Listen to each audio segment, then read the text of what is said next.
Good evening, everyone, and welcome to the City of Muskegon City Commission meeting for January 27, 2015.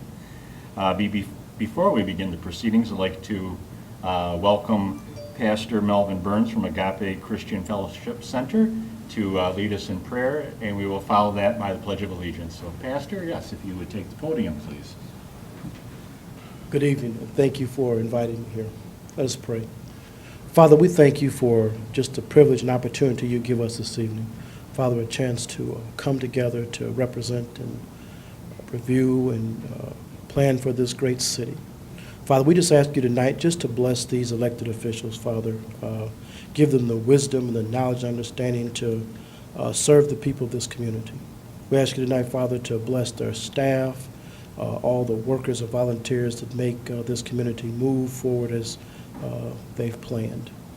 We ask you, Lord God, tonight, even as we as we exchange ideas and thoughts and differences, Lord God, that when the meeting is said and done, Father, that everything that's said and done receives your glory and your honor and your praise. In Jesus Christ's name we thank you, Father. Amen. Amen. I pledge allegiance to the flag of the United States of America and to the republic for which it stands, one nation, under God, indivisible, with liberty and justice for all. Thank you, Pastor.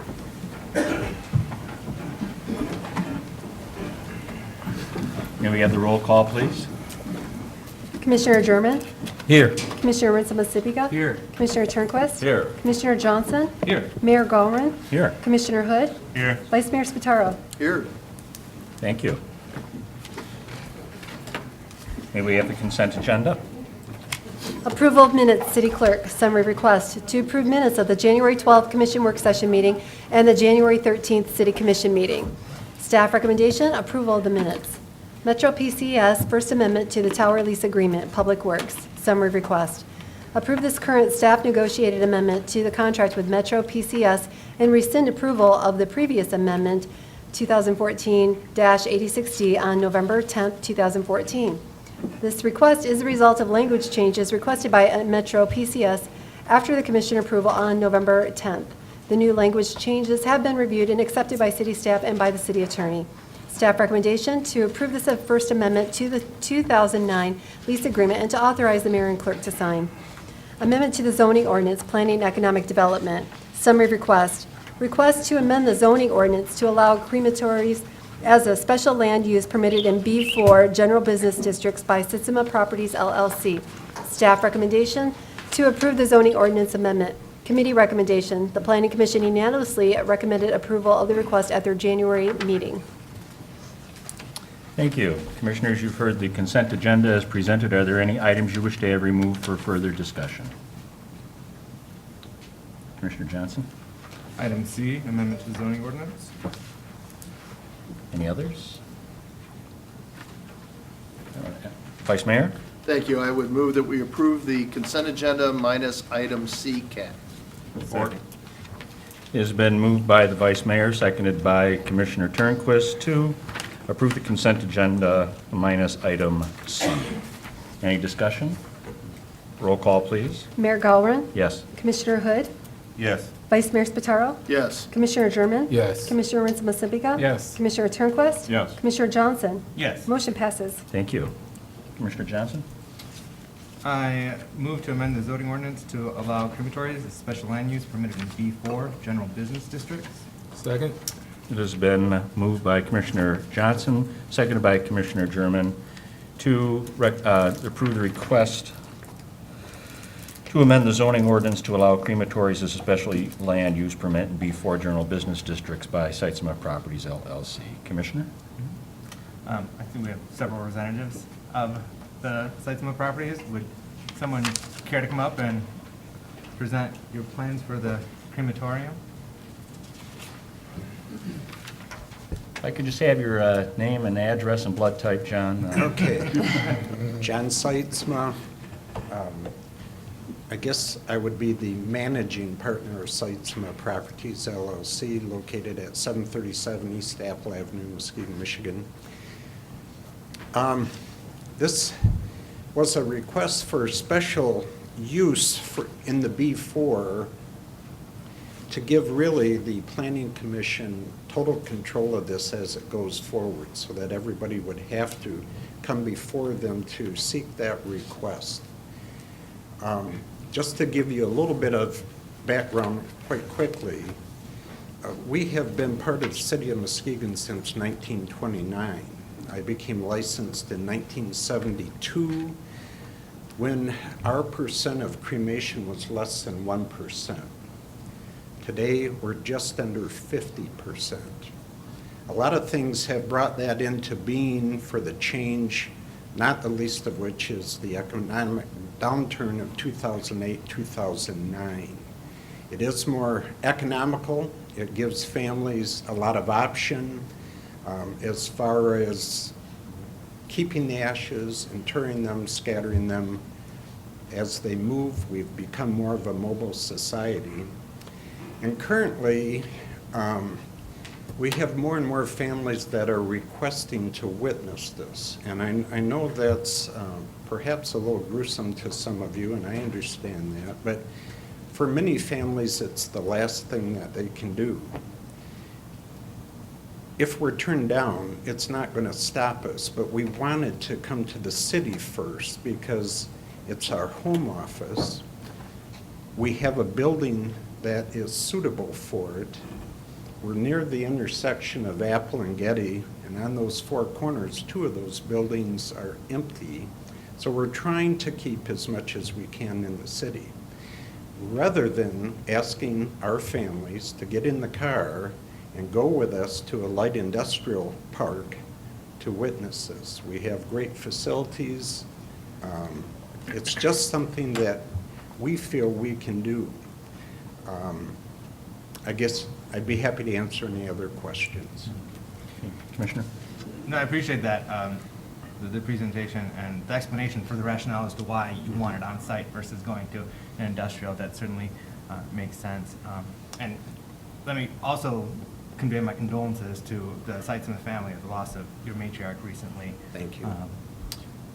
Do you expect the addition of a crematorium there to create any jobs, or will we be using current staff? Our current staff could handle it. We will have several of our staff educated and trained for the operation of this. At most, it would create one job, but that's really not what we're going into.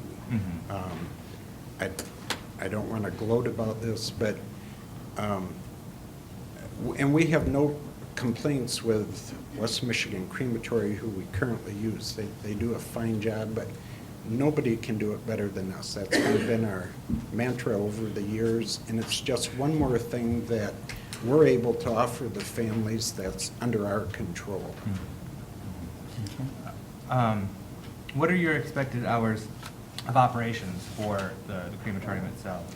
Probably no more than 8 to 5 weekdays, not 7 days a week. And you will have adequate pollution and odor controls in place, I presume, within the regulatory guidelines, but will you be exceeding that as well, or? Well, the crematorium that we're currently considering, and it's really the only one we're considering, meets all the requirements of the DEQ, the Environmental Protection Agency. There's 8 different chemicals that can be measured as it comes out of the stack. 6 of those chemicals don't even register, they're 0, and the other 2 are less than 1%. So we're way under any guidelines. Would you be? Okay. Commissioner Turnquist? You mentioned your location, we know where that is, and you mentioned some empty buildings. Are you going to perform this service in your current structure, or are you going to, the one that I think of course, across the street kind of from you is Rite Aid, but you're... No. It's all on our On your current property? Yes, Okay. but it's not the funeral home. For some of you that can remember, it goes back to that building that is currently our garage was built as a Kroger grocery store. And when we acquired it from Bursma Radio. We cut 18 feet off the front to move it back from the road, but that's the location. Any questions here? Vice Mayor? Jed, I was just going to remind everybody that this is contingent on obtaining a special use permit. So the vote tonight just says that it would be allowable with that permit. Any applicant would have to request a permit, go before the planning commission, so there'd be a public hearing, neighbors would be notified, and then issues, and it might be different on particular sites, depending on whether it's in a more commercial area or there's more residential nearby, regarding things like hours of operation and those kind of things. So this just allows for this use, and it still allows ample opportunity for public input and for ensuring that there's no harm to the neighbors by allowing this. So I think this allows something that obviously is an unmet need in our community, and yet protects anybody who might be affected by this as a neighbor. There was quite an extensive discussion at the Planning Commission on this, and the presentation was very thorough and very thoughtful. The technical expert was brought in all the way from Cleveland for that, to kind of explain how things operate with this kind of service. And we felt comfortably enough to vote unanimously to recommend amending the ordinance to allow this. So I just want to let you know, just as a reminder, that this would be with special use permit, and that would require a public hearing and notice to the neighbors before such a permit would be issued. Thank you, Mr. Mayor. Commissioner German? Yes, actually, Vice Mayor touched on some things that I was going to mention, but with the public involvement, have you talked with any the neighbors or citizens in the community? No, we haven't. We really, within 100 feet of that building, we have no neighbors other than commercial businesses. Right. The crematoriums today are not what were built even 20 years ago, let alone 50 years ago. They are so high-tech.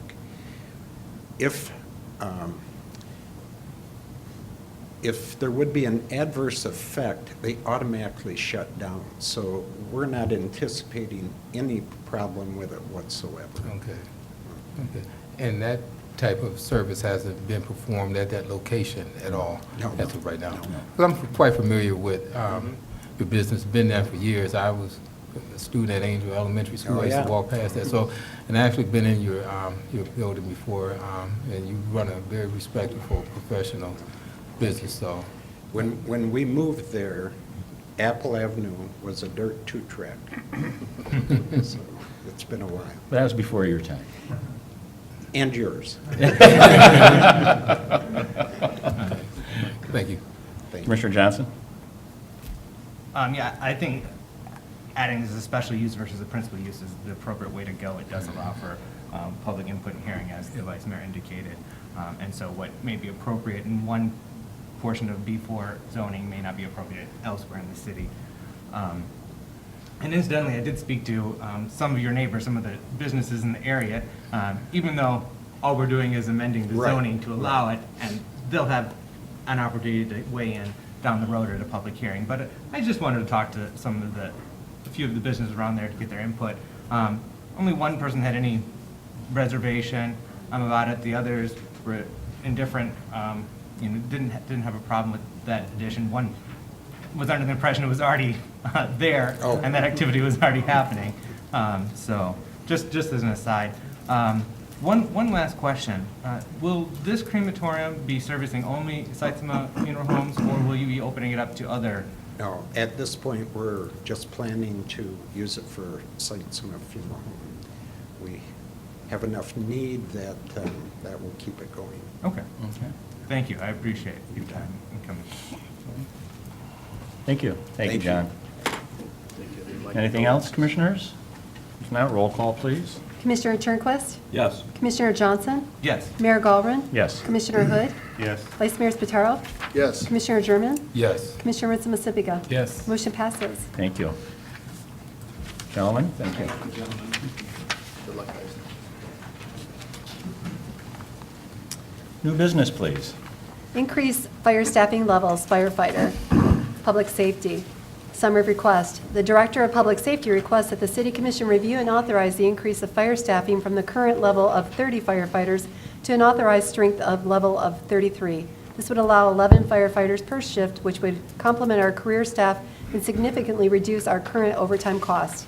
The department dissolved the part-time firefighter program in December 2014 after noting the impact had no real significant impact on the department, as many of the part-timers, 12, were lost to full-time departments after basic field training. The part-time firefighters were costly to equip and train and did not positively affect the overtime budget as anticipated. Our goal is to replace the 18 authorized part-time staffing levels with 9 careers sometime in the future. Understanding this must be a cost-neutral move with the idea of quality over quantity. The department currently has a hiring list that includes several of the past part-time firefighters that received field training at the Muskegon Fire Department.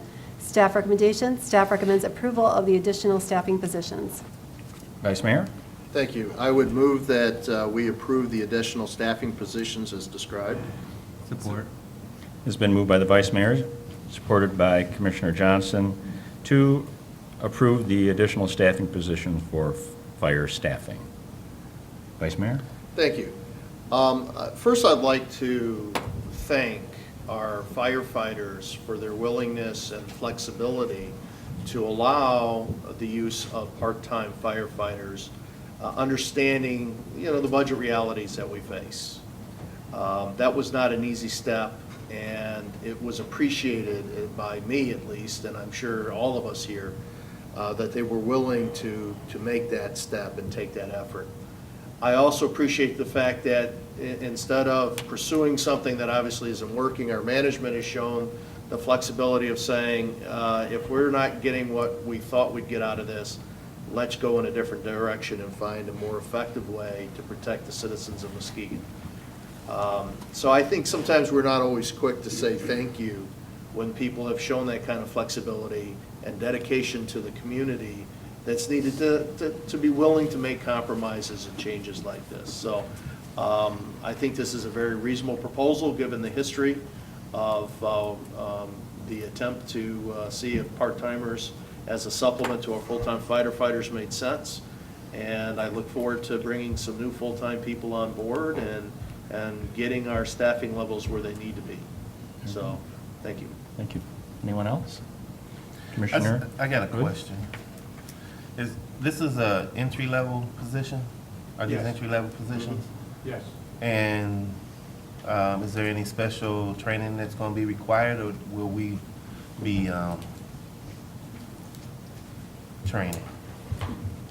Commissioner, they'll meet the minimum minimum qualifications of the entry-level firefighter, which is the certification of firefighter 1 and 2, and they are also all carry a medical emergency technician license with them. And that's what our part-timers had before, but it could only officer so many hours a year. The current people that we will be hiring will have those minimum qualifications.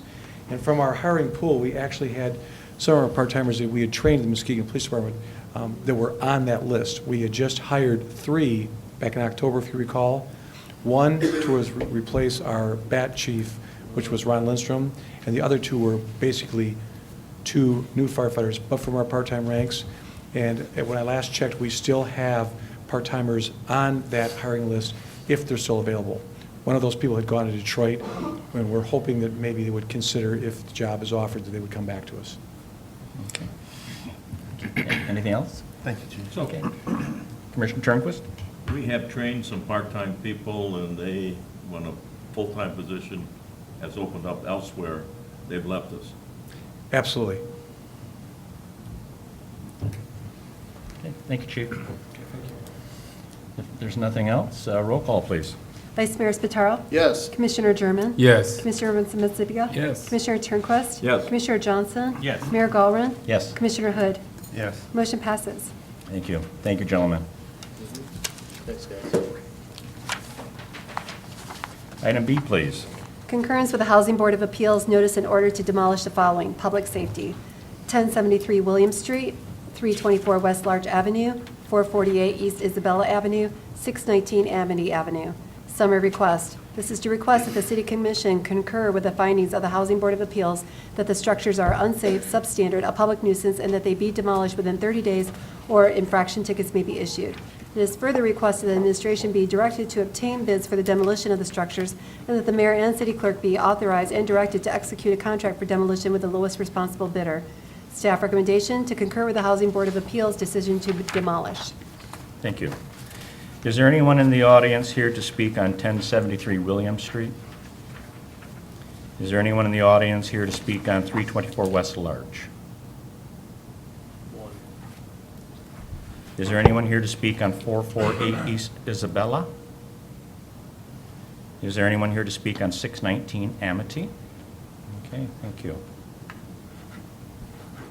Can we get 10, Commissioner? Oh, no, go ahead. Oh, I was gonna- I need a I was motion, then gonna do we'll the go ahead motion. and take Okay. 1073 and 448 then. Okay, I move to concur with the Housing Board of Appeals decision to demolish 1073 William Street, 324 West. Nope. 448 East Oh, just a check. Okay. 448 East Isabella Avenue. Thank you. Second. It's been moved by Commissioner German, seconded by Commissioner Muskegon, to concur with the Housing Board of Appeals notice in order to demolish the following: 1073 William Street and 448 East Isabella. Any discussion? Not, roll call, please. Commissioner Muskegon? Yes. Commissioner Turnquist? Yes. Commissioner Johnson? Yes. Mayor Gallman? Yes. Commissioner Hood? Yes. Vice Mayor Spataro? Yes. Commissioner German? Yes. Motion passes. Thank you. So, Vice Mayor? Thank you. So we may begin debate. I would move that we concur with the Housing Board of Appeals notice in order to demolish 324 West Larch Avenue. Second? Oh. It has been moved by the Vice Mayor, supported by Commissioner Turnquist, to concur with the Housing Board of Appeals notice in order to demolish 324 West Larch Avenue. Could we have a staff report on that? And then anybody wants to speak, the gentleman that wants to speak on the item would be invited up. Okay, Mayor, just for confirmation, you're talking about 324 West Larch? That's correct, sir. Okay, obviously, the home was identified as a dangerous abandoned building, and it appears that L.C. Sellers, Brian Bolts, was in attendance for all the meetings.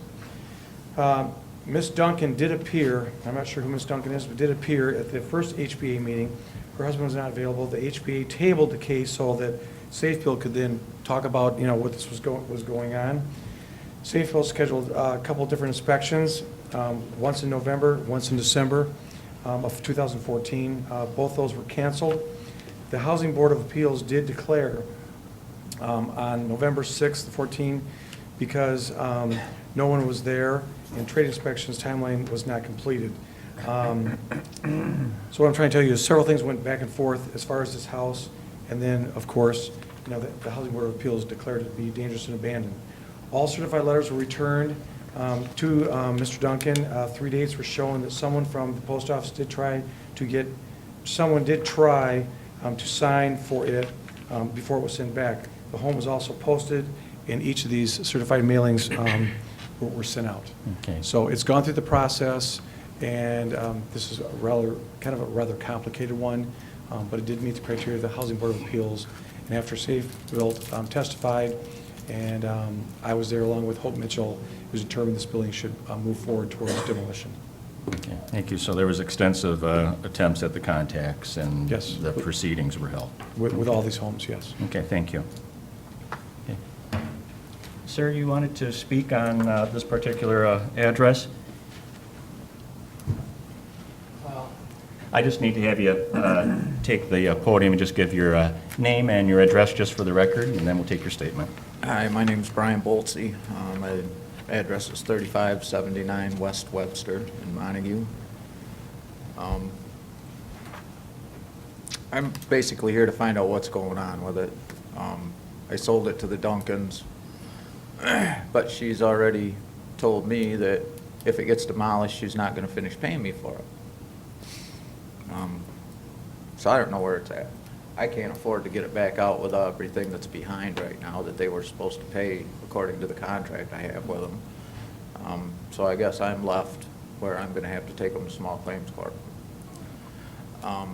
Is there any way I can get any kind of paperwork from what's been happening with this to show that they have done nothing so I can take it to court with me? Yeah, what you could do is contact Chief Lewis, potentially. Certainly, whatever paper you need, either Hope Mitchell has it in her office, or Safe Build has all the records of all things that have been going on. Because as you can tell here, this home was allegedly sold. I'm not sure of what transaction, but it sounds something like a land contract. I sold it with a land contract. Okay. Whether it was registered or not, I mean, you can probably tell us. The thing is, we followed both these alleged owners all the way through this stuff. Okay. And as you can see, it was a little bit complicated. Sure. They both were involved in this stuff. But the Duncans actually are the owners of the house, and as you can see, it looks like they've given up their rights, and he stands behind them with some kind of a financial claim because of this land contract. Okay.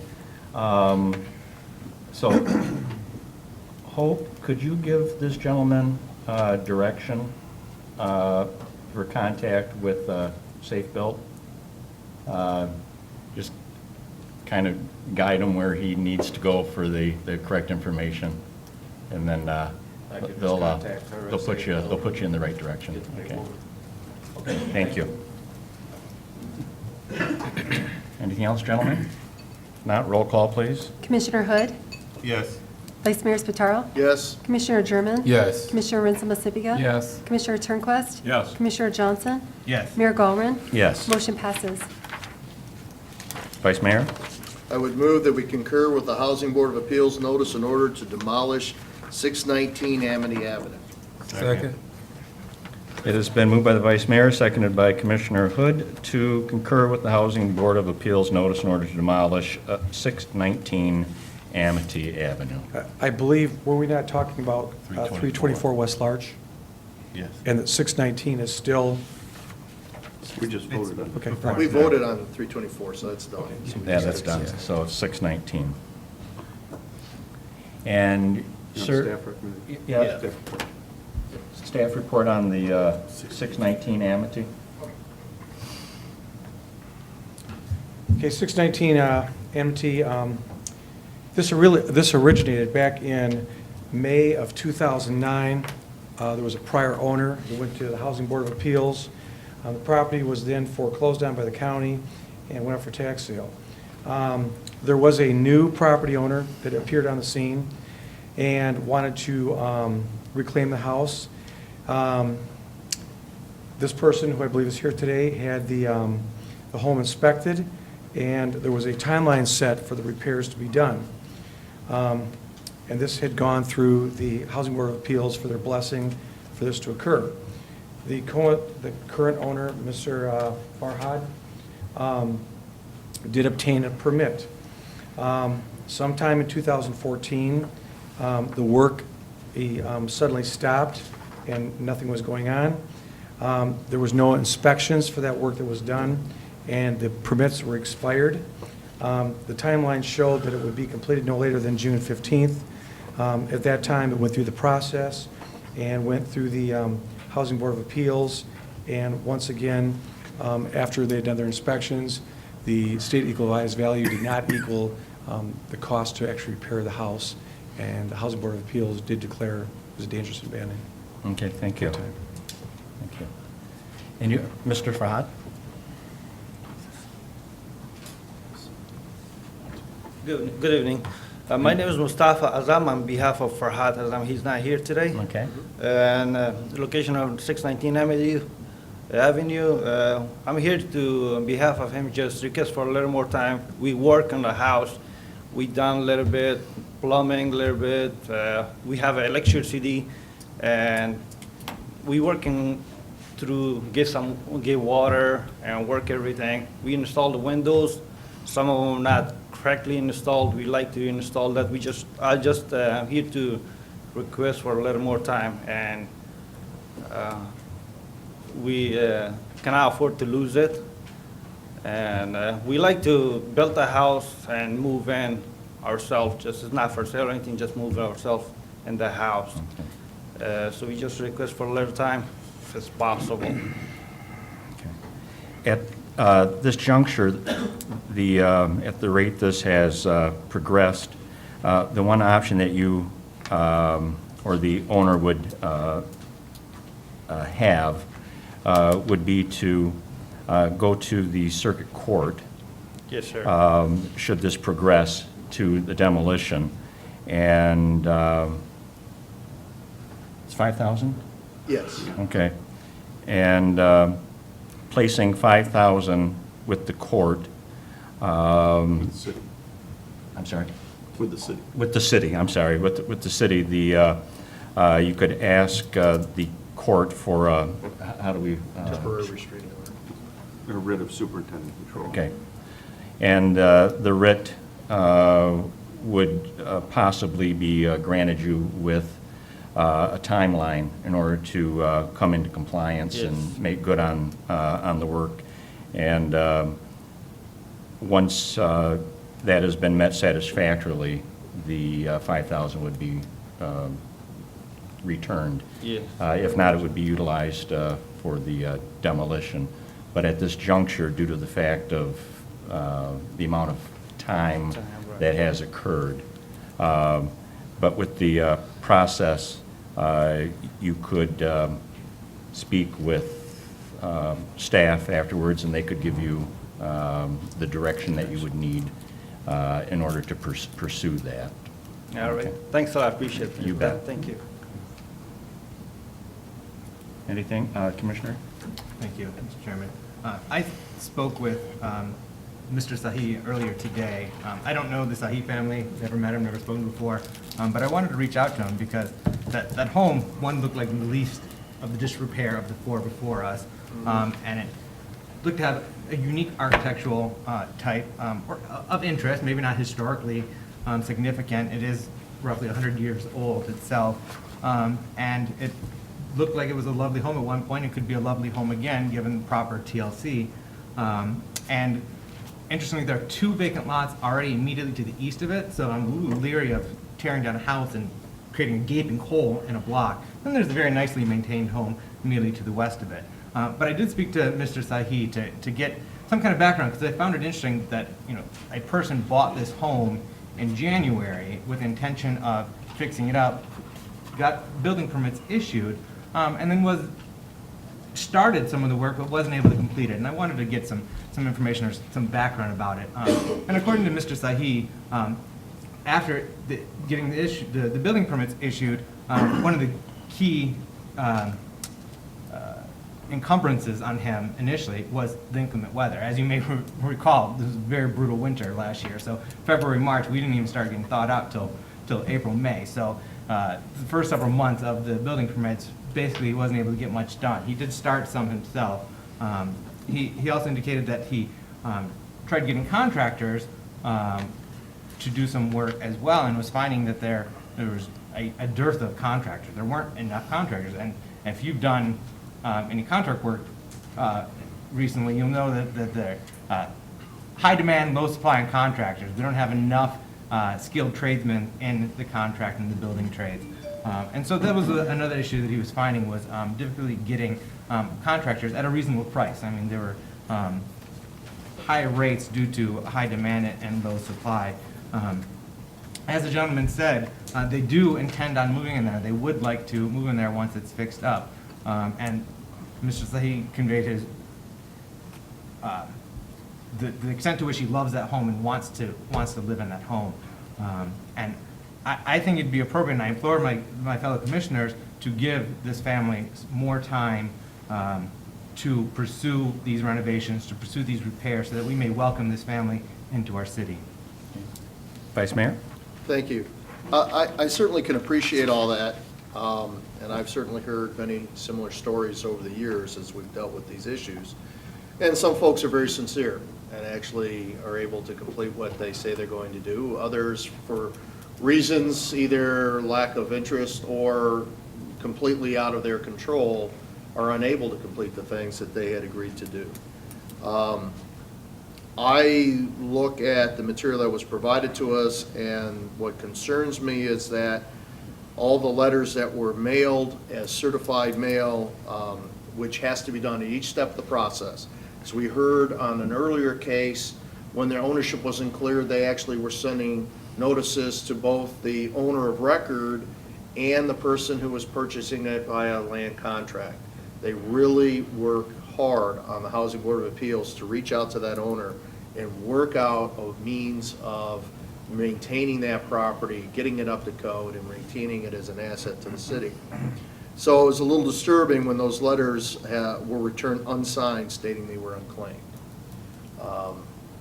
You know, there is some owner responsibility there. I think to ensure that they follow through on the things that they say they were going to do, that the process we have had in place that has worked very successfully over the years of concurring with the Housing Board of Appeals, allowing them to use the appeal process to get a firm timeline, holding the taxpayers harmless as part of that process if they don't complete the renovations, is the way to go. We've seen many instances, in fact, for the houses on on the north end of Peck Street, we voted to concur, and they followed through and repaired those houses, and I think we'd all agree that was a success.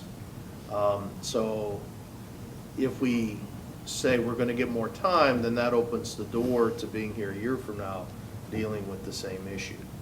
So I would suggest that the best way to go is to concur with the Housing Board of Appeals, urge the owner to pursue the appeals process available to him, protect the taxpayers if they are unable to follow through on what they agree to do, and hopefully they will be able to follow through, get the home up to code, and move in and become good neighbors.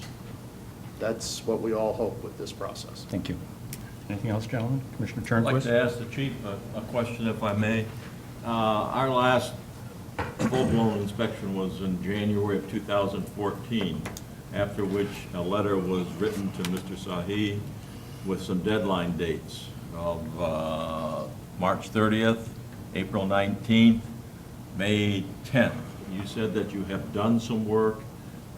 Do we know if any of the items were approached and work done on them? And I can't tell you that for sure, Commissioner, but I can tell you this, that looked like for the first 6 months of the year, there was quite a bit of contact with Safe Built and the owner to get things done, because June 15th was the deadline. At that point, that's when all work stopped, the permits expired, and so for the next 6 months, this is basically sat dormant. That's why it went back to the Housing Board of Appeals. And then it was deemed dangerous abandoned. And from Mr. Briggs, our building official, the estimated cost of repairs were around $38,000. The state equalized value was $19,600, and that's how we came to this point. There's been intermittent interest in this house, but it's basically been now 13 months, and we don't know what state it's in. And there again, the writ of superintending control, I think, is a very effective tool, because if a house is savable and it has those attributes that the commissioner was talking about, that just assures us that a timeline will be met, and the fact that if it is not, the taxpayers wouldn't be burdened with actually the demolition costs. And that's the only point of the writ of superintending control. Right. On the serious owner that wants to repair the house at the last stage like this. Commissioner Muskegon?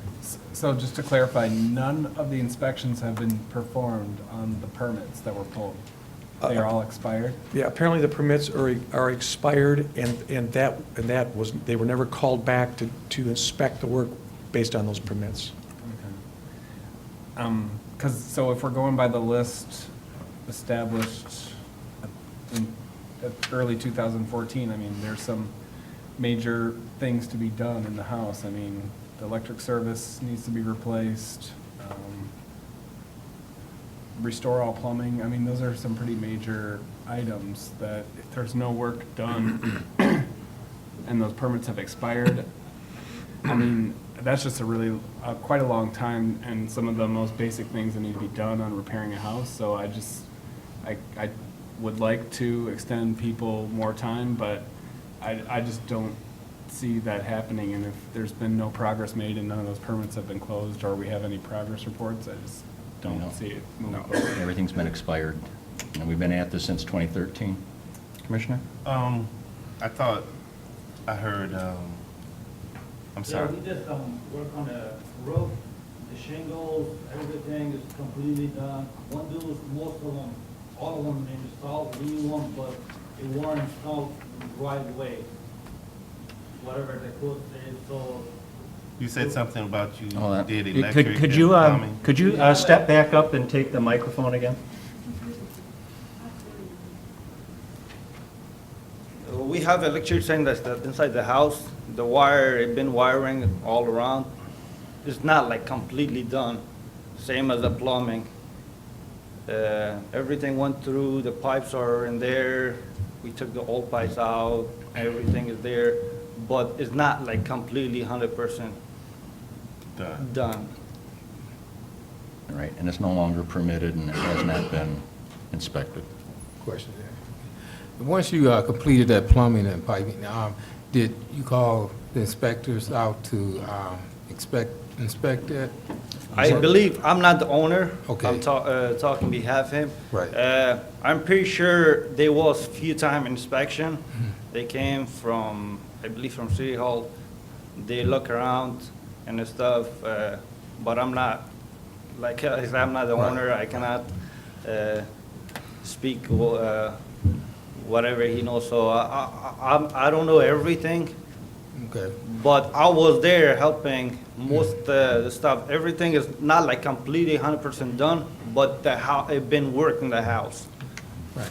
Now, the owner himself, maybe the chief can answer this, or Commissioner Turnquist, because you sit on the Housing Board of Appeals. Did he come down and make a request for an extended timeline? According to my notes, Mr. Farhad did not even sign for the certified mailings. So I don't recall, and maybe Hope can help us, I do not believe he attended those hearings. And that's why if you didn't sign for the stuff and you're not at those hearings, it's hard for us to make a decision when you're not present. Right.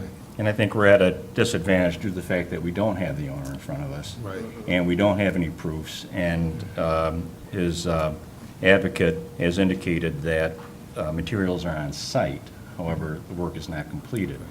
I would take the stance and fully support, as the Vice Mayor had said, that they do have the opportunity to put down the $5,000 with the city and approach the court, and that would hold them,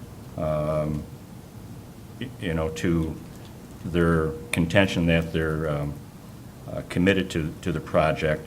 But in the meantime, everything that we do right here without the owner,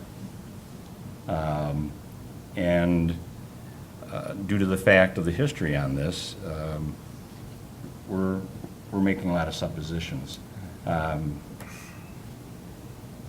I would fully recommend that we concur, and the owner still has the opportunity to take steps in order to preserve the property. Commissioner Johnson. Speaking of time in, we're only just a year into the current owner, whom was not able to make it today. I only called him about 3 o'clock this afternoon. He wasn't able to make it. He's traveling, as I understand, but he hastily was able to find someone to come and represent him on this matter. And he did convey to me that they had bought plumbing materials and put in there and started electrical work.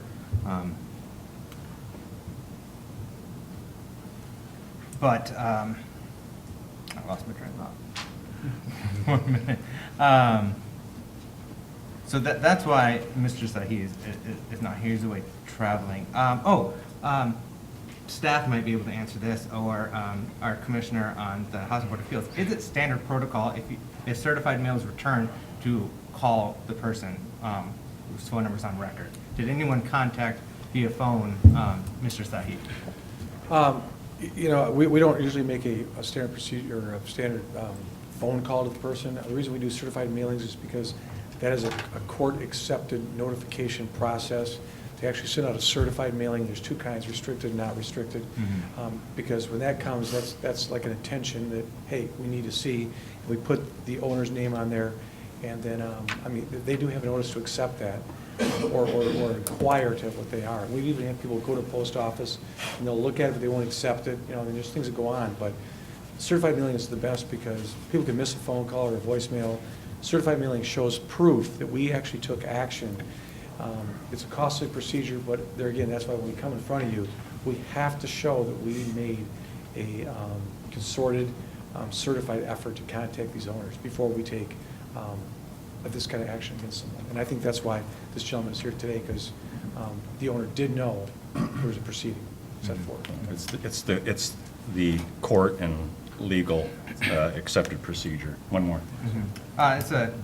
Just to confirm with our lawyer, because as I recall, last year, we postponed a demolition and gave a family a few months to follow up with Hope and Safe Build and get a plan in place for restoration, and we delayed the demolition, and so this matter could be brought back to us in 3 months' time if no action has been taken, if no letter of intent and follow up with our code department. Well, if the, I'm sorry. No, go right ahead, please. If this body decides to, someone makes a motion that's adopted to table this for that period of time, then that's what would happen. But in the absence of that, we're going to be, we will follow the direction of the city commission. Appreciate it. Recall in that matter too, though, that there had been substantial work done in that matter. There were some gaps, but inspections had been done. Work had actually been completed, and though the permits, I can't recall if they were still enforced, but that was a little bit different of a situation, well, quite a bit different of a situation, given the amount of work that had been completed with proofs and inspections. So. Clarence had his hand up. Oh, Commissioner Turnquist? Yeah, I'd just like to ask you a question. You and your wife want to move into this home, but you're not the owner. What is your relationship to the owner? We grew up together, we came to U.S. together, so we've been part of family, like we are family. So you'll be renting from him? Yes. No, we not. We just live together. But if you were to move into this home, you would rent or buy it from No, him? we as a family. Oh, your family, okay. Yes, we are one family. And I'd just like to say, as far as the HBA is concerned, we give a lot of extensions before we get to this point. We have listened, and we've heard promises, and I feel the same way as the commission. We want to help everyone as possible to move in the city of Muskegon. We'd love to have you here, but the patience runs out after a while. Thank you. Commissioner German? Yeah, just to echo off Commissioner Turnquist, and I feel the same way. It kind of makes it difficult also that the owner's not here to hear what he has to say, and staff has actually followed protocol. And once that goes to the Housing Board of Appeal, actually I've sat on that committee, and I understand, and we'd like to show leniency. Therefore, the protocol or the process that we have to take when those requirements haven't been met, the next step where it has to go, through the court procedure doesn't make us, seem, not citizen-friendly. So just to clarify that, but it's a protocol that we have to take, and I'm quite sure that you have every intention, and the actual owner has every intention to bring that house up to code and have you, become a citizen in that neighborhood. I would love more than nothing to see that. But it makes it difficult for us to make these difficult decisions. And once we get the recommendation from the committee, most likely we follow through. So that's pretty much where I'm at on this, and I believe you have every intention of completing the project, and I'd like to see that. And me, myself, I've gone through the same thing, and I've had to comply with, you know, the coding and bringing, you know, property up to code as well. So just wanted to share that with you. Yeah, he had a lot of family problem the past year, was struggling with family and stuff, overseas back in Europe. But now, as he said, he gonna try and fix the house. He cannot lose it, it's hard to lose it, but he's gonna put as much time he got, to get the house going. Right. And I think once, you know, you go through the process, the city would be more than happy to work with you, you know, by all means necessary. Yeah. Okay. Thanks. 10? Given the circumstances of this house and how much time we're in, just a year into it, and that the home does not appear to be in imminent danger of collapse or a public health problem, I move to extend 3 months, to table this matter for 3 months, to give Mr. Sahi time to show that he will be pursuing this and getting these renovations made this year. That's what he told me on the phone, that he would get this done this year. It's been, I support. okay. It's been moved by Commissioner Johnson, seconded by Commissioner Hood, to table this issue for 90 days in regards to the concurrence with the Housing Board of Appeals notice in order to demolish 619 Amity. Discussion? There can be no No, there discussion. can, no, no, That's right, right, it's right, tabled, yeah. right, okay. Roll call, please. Commissioner German?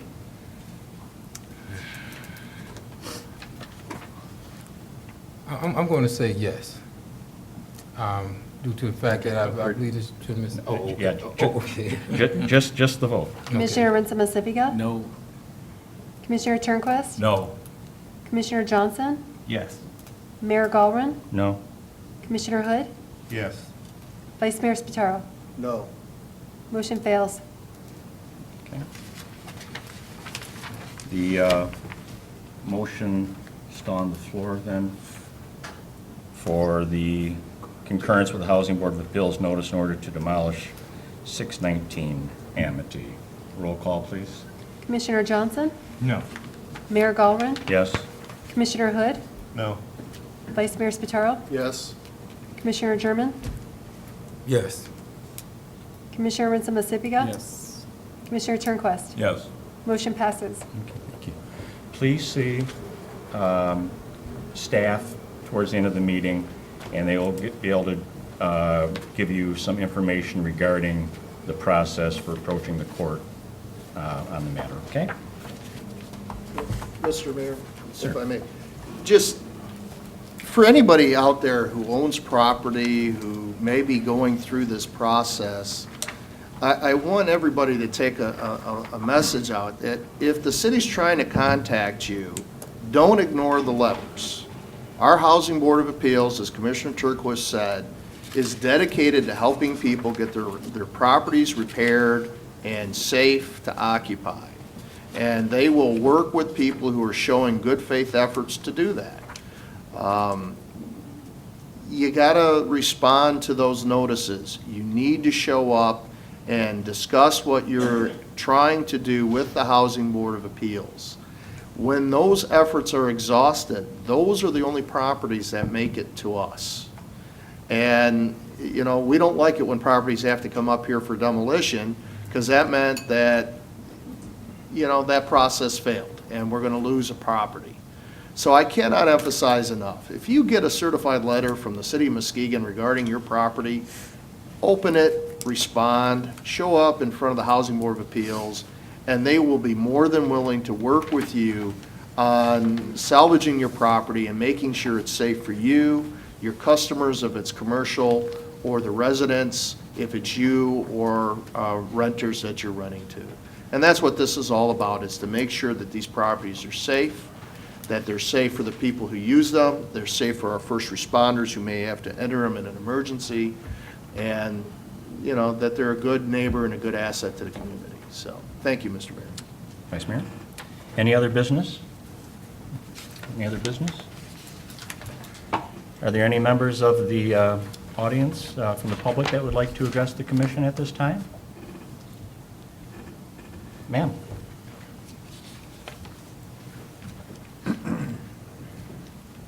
If we could just have your name and address, please.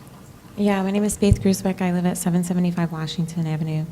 I came today because I contacted the police department. I got a few tickets. I got the little red notice that I wasn't allowed to park in the street, that the no parking between, 2 and 5 a.m. was going to be enforced this year. And so I have a little bit of a hardship in complying with that ordinance. First of all, it says that I can, park in my terrace. My terrace is at a 45-degree angle, and also that's where we put the snow. And also, I have that area landscaped, so I would have to run over trees that I planted last spring. I would park in my alley, but the entrance to my alley has this dip, and my car is low to the ground, so my car bottoms out when I get in and out of the alley. So people with trucks, it's not an issue, but I don't drive a truck, so it is an issue for me. Another issue is that I could park across the street. I own another property there, but I have an infant baby, and to have to walk across the icy road with her, isn't convenient and safe. Also, I care for my elderly grandmother who lives in my home. She is wheelchair bound, and we have a ramp in the front of the house, so there's no way to get her in and out of the house through the back. It's impossible with the snow. I'd have to take her wheelchair, through the snow to the back of the house. That's really not possible. So I called the police department and I said, is there any way to dispute this, these tickets? And they said to come to the city commission, so that's why I came today. Commissioner Johnson? With regard to your alleyway, is it a matter of grading? That the alleyway needs to be regraded, and that's where you're experiencing the major dip? I don't think I have the expertise to tell you why the alley is like that, but that could be. Okay, maybe I can ask. I took the address and we'll check it out. 775 Mhm. Washington. But if that were to be resolved, you'd be able to park just fine in the alleyway, and that would fix your. It would certainly help the situation, but it doesn't solve the problem with, in terms of my grandmother's disability. Vice Mayor? Commissioner Hood has his hand up, too. Oh, Commissioner Hood. Well, Vice Mayor first, okay. I was just going to say, in the older part of town, and this is in the Nims neighborhood, in the core neighborhoods of Nims and Nelson and McLaughlin, I'm sure some of the same issues are true in Bluffton. A lot of houses don't have a driveway. And, you have a winter like this where we've gone long stretches without significant snow events, and, we're penalizing residents in this manner when there really isn't a practical means for everybody to get their car off the street. And I really think, we had that debate, I can count to 4. I was on the short end of it. But, I really think we need to look at, do these rules make sense for all parts of the city? There are areas where virtually everybody has a driveway and a garage. Getting your car off the street is not a problem. But in other parts of the street, you have these issues, or other parts of the city, you have these issues. And it does create a hardship, and it is difficult, and these are real situations with real people and real hardship. And quite frankly, it hasn't made one bit of difference this year on whether or not this woman is parking where she would normally park or across the street in regards to snow removal on that stretch of Washington. So perhaps the chief could add some things about what can people do when they have these hardship situations. But, when we discuss whether this is the way we need to continue as we move forward, I would argue that we need to take a look at those parts of town that do not have driveways and garages off the street and say, do we really want to treat them the same way as those parts of town that have those amenities consistently throughout the neighborhood? So I just wanted to say that. And a lot of us have terraces where you couldn't put a car even if you wanted to for the same reason you do. You've got trees on it. So, and I know Commissioner Hood has his hand up. So that was my 2 cents. Thanks. Commissioner Hood? My question was, you said that the police department told you to come to the city commission meeting? Was that a particular, Did I get not the by name? name, but was that from an officer or from the Yeah, desk, or- I called the City of Muskegon Police Department. Commissioner Mississippi? I don't remember who I spoke to. I don't know, I feel like in the public notices, there's been something that said if you're gonna have a problem because your terrace is too small, that you should contact City Hall. Was that never communicated to the public, or am I mistaken? No, that is correct. We did put information out to the public, and we've actually had several residents contact us, and the police chief has actually personally visited most of those residents and helped those people try to solve the issue. Because that's what was my understanding, was that there was some process. I understand we reinstated the 2 to 6 parking ban, but I believe that there was always, what I saw in public communication, I'm trying to look now, and I don't see it on the one Facebook post I saw, but I remember seeing it numerous times, that if you were gonna have a problem, there was a process to call, and someone would determine whether, and I was assuming whether an exception could be made, or there was some other workaround. So it seems like in this instance, that hasn't worked, but is that what's supposed to happen? Well, the chief is here. I can address that. Excuse me for a second. We have talked to quite a few people, and, we don't advise them to come to the commission.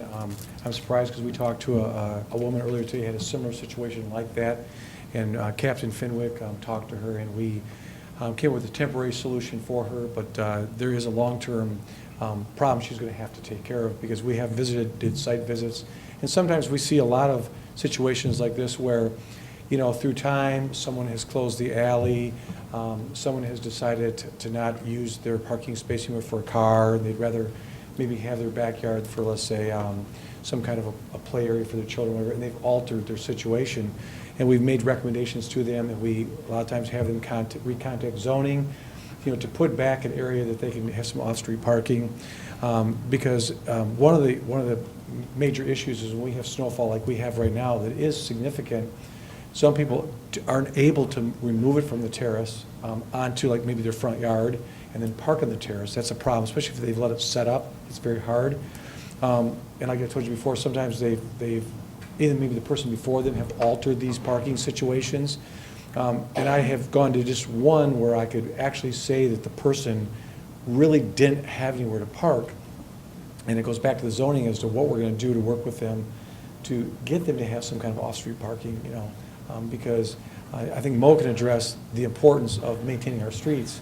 And even we notice when the snow does fall, people will move the car from the driveway to maintain their driveway, to put their car back. The car has to go somewhere where they actually maintain their driveway. And we're in the same situation where we have to have the cars moved to maintain our streets. And we've tried to be as sensitive as we can to the vast majority of people with the red tag notices, the courtesy notices, and so on and so forth, getting the word out about the 2 to 6 parking. And obviously we follow your instructions, what you want us to do. But I think what's happening now is we're down to the finite, very minority group that is in these unusual circumstances, but the vast majority this is working for. But I don't think it was written for everyone. And that's just my opinion. Commissioner Johnson? Yeah, when we discussed reinstituting this ban, I was among the commission conveying reservations about reinstituting the ban, given people that lack adequate off-street parking, whether a driveway or a terrace large enough to accommodate vehicles. And I wondered about potentially allowing people to park in the front yard or side yard to accommodate that. There was certainly not enough support for that, and it was understood that this problem of inadequate off-street parking affected such a small slice of the city that we were assured the city would work with these people. And I appreciate the Department of Public Safety and the chief and the officers doing the month-long notices to get the word out about this, and you and your officers trying to accommodate citizens and working with them, but we don't have a formal process in place for this. And I think that's something that we need to revisit. I believe that the mayor had indicated when we discussed this last, that that's something that we would want to get in place for next year, the potential for possible exceptions and what are the parameters for exceptions and how to implement that. So that's something that I think we need to revisit, certainly. And also, long-term goal is to get people to have off-street parking. And working with the Department of Planning and Economic Development on getting that off-street parking. And so I think that maybe we should consider the possibility of waiving fees associated with obtaining that off-street parking maybe this year to encourage people to get off-street parking if they don't have it already. So I'd like to see maybe if we need to address this at the next work session or another one sometime in the near future, but certainly try to get this resolved, a formal process in place, and maybe even waiving fees for people to pursue off-street parking build out. But can Yeah.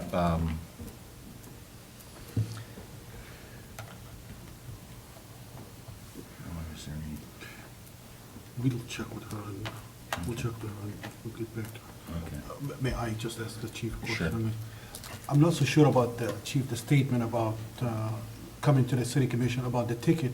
She can contest the ticket at the court, or is it? Yeah, absolutely. I mean, she can still There's go no to. information on the ticket that tells me anything other than to pay the ticket. There's no number to call, there's no information about how to dispute the ticket. It just says pay the ticket or your fine is gonna increase this much over this amount of time. It does not anywhere say that there's any recourse. But the ticket outlines what the violation is. Yeah. And then you can contest it at the court, How- debating I- what, I debating. have no idea how to go about that process because there's no information on the ticket. It doesn't say, call this person to get on the docket for the court date or something like that. It doesn't say anything about who to contact or how to do that. they're being Am I treated like supposed to just- MCIs, right? So We can our address- violations notice bureau. Yes, we can address that with her, because I'm going to start from the beginning with her. I'm going to give her my card, we're going to meet with her, we're going to start from the very beginning here. But when anyone receives any ticket in the city of Muskegon, whether it be a civil infraction ticket, or misdemeanor ticket, or even a municipal civil infraction, there is instructions how to resolve that ticket. And I'll make sure that if there's something wrong there, we're going to handle that, you know. There's a lot of things we do, especially on a parking ticket, but I can assure you that there's instructions given, especially if an officer hands a citizen a ticket. And in this case, that did not occur, because I'm sure it was just put on her windshield, and that's that. I'd like to see the violation, because sometimes the weather can disturb the writing on there and so forth. So I need to start from the beginning with her and see what's going on, like we do with any complaint. But generally, to answer your question, Mr. Alstel, is when someone receives a ticket, to resolve that ticket, if you know, they are to go to court, there are informal hearings and magistrates trained to moderate a dispute like this. If there's a legal problem or they're not happy with the ticket order, that can be a remedy. But still, we encourage the citizens to talk to us, because we want some feedback, and sometimes, you know, some of these we can resolve those, other times we can't. Okay. So at this juncture, you will start from scratch here. From scratch. Yeah. There's your contact person, and we'll help with resolution. Excuse me, Chief, and all of these tickets issued for parking are infractions, right?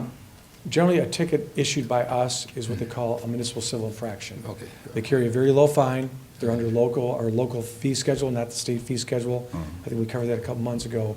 But our tickets carry fines of $10, $15, $20, or if they were written on what we call a civil infraction ticket, like a state violation, they carry much higher fines, and a lot severe things could happen if you did not respond. Okay. Okay? Thank you. All right, well, good. Then we'll be working with you. Okay? Are there any other members of the audience or the public that would like to address the commission? If not, Commissioner Hood? I move to adjourn. Second. It has been moved by Commissioner Hood, seconded by the Vice Mayor to adjourn. All in favor? Aye. Any in opposition? No? Dog. We stand adjourned. Good evening, everyone.